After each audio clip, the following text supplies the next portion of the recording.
You alluded to the trade of Duke Johnson. I thought it was a good one. People don't realize 11th highest paid running back in the NFL, making $1 million less than Ezekiel Elliott. So when you look at that, it's like, yeah. Now, having said that, where do they go for those first 8 games, do you think? Is that an area they look to upgrade? And I know they like Hilliard. Yeah, they do really like Hilliard. He had that fumble on the goal line yesterday. Mm-hmm. You can't do that. Duke Johnson had his fumble problems too, but you just can't fumble in that situation, especially on a 4th down like that. But they like Hilliard's versatility. And the thing is, Nick Chubb, he's kind of a workhorse back. You don't want to run him into the ground, but he's a guy that I think is better when he carries the ball 18 times, 20 times. Now, how realistic is that week to week?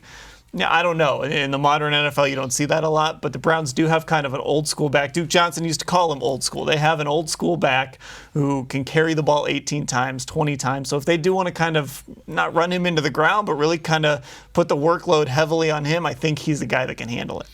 What about some of the guys in the back half of that depth chart that kind of might be able to separate and show some things?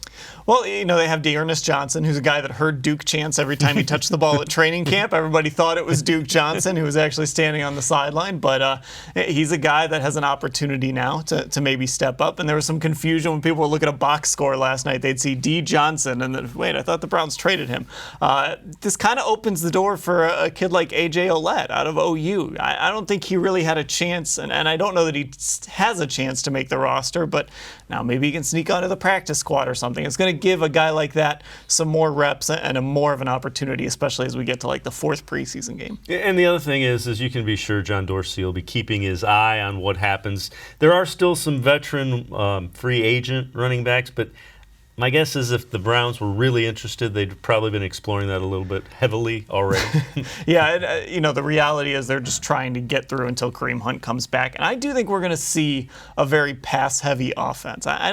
Even though I just said, Nick Chubb's a guy that can carry the ball 18 to 20 times, I think it's going to be a pass-heavy look because they have so many good receivers, so much versatility, and coming out and running that hurry-up last night, I think sent a message that the Browns are going to play fast and they're going to throw the football. And that's really where the offenses in the NFL have been going.